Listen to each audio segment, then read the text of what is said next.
আসসালামু আলাইকুম সবাইকে। আশা করি সবাই ভালো আছেন। আজকে দেখাবো আমি কিভাবে আমার মিনি কাপে 2টা টিউলিপ করেছি। এই যে প্রথমে আমি এই কাপ দুটোকে চিন্তা করলাম যে কি করা যায়, কি করলে একটু ভালো লাগবে।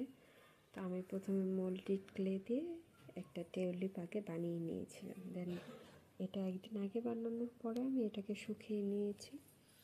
এখন আমি এটার উপরে কালার করতে বসেছি। তো টিউলিপ চিন্তা করলাম যে রেড কালারের টিউলিপটাই দিই।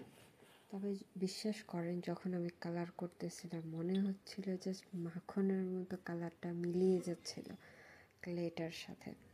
এত ভালো লাগতেছিল। কালার শেষ না হওয়ার আগেই মনে হচ্ছে লাল কালারটা এতটা সুন্দর।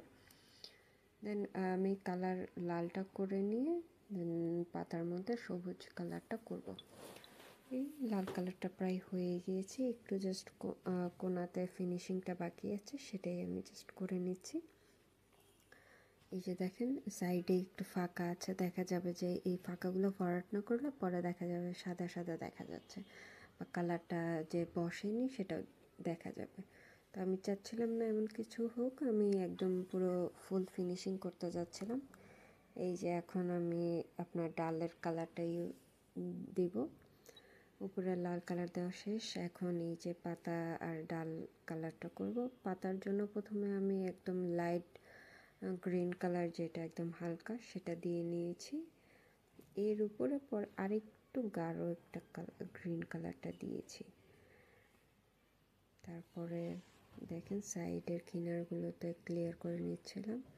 তো আমি চাচ্ছিলাম যে কিছুটা গ্রিনের মধ্যে একটু ইয়েলো ইয়েলো ভাব থাকবে, এর জন্য আমি কিছুটা ইয়েলো মিক্স করে নিয়েছি। যে গ্রিনের মাঝখানে দেখবেন কিছুটা হোয়াইট বা ইয়েলো ইয়েলো ইফেক্ট রয়ে গেছে, ওইটা দেওয়ার চেষ্টা করেছি। মানে কিছুটা রিয়েল, যতটুকু রিয়েল করা যায় বা আমি করতে পারবো অতটুকু করার চেষ্টা করেছিলাম।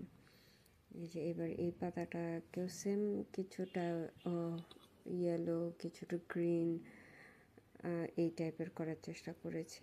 প্রথমে একটু ইয়েলো দিয়ে নিয়ে পরে এর উপরে আবার গ্রিনটা অ্যাপ্লাই করেছি। তো কিছুটা টিয়া কালার কিছুটা সবুজ কালার আছে, একটা পাতা একদম একটু গাঢ় আর একটা পাতা একটু হালকা। কারণ হচ্ছে দেখা যায় যে সব পাতার কালার কিন্তু সেম থাকে না, কিছু পাতা পেকে যাওয়ার কারণে কিছুটা হলুদ হলুদ হয়, আবার কিছুটা নতুন পাতা থাকে যেটা একদম টিয়া কালার হয়, যেটা একটু পুরনো পাতা সেটা শ্যাওলা কালার বা একটু গাঢ় সবুজ কালার হয়।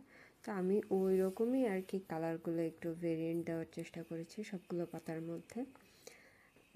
ওভারঅল কথা হচ্ছে আমি যখন কালারগুলো শেষ করেছি, শেষ করে যখন নিজেই দেখলাম, আমি জাস্ট মানে বুঝাইতে পারবো না যে আমার নিজের কাছে এতটা ভালো লাগতেছিল কাপগুলোকে দেখতে। তবে অনেকে ভাবতে পারেন যে এই কাপে কি চা খাওয়া যাবে বা পানি খাওয়া যাবে কি না। হ্যাঁ, আপনি এই কাপটা ব্যবহার করতে পারবেন।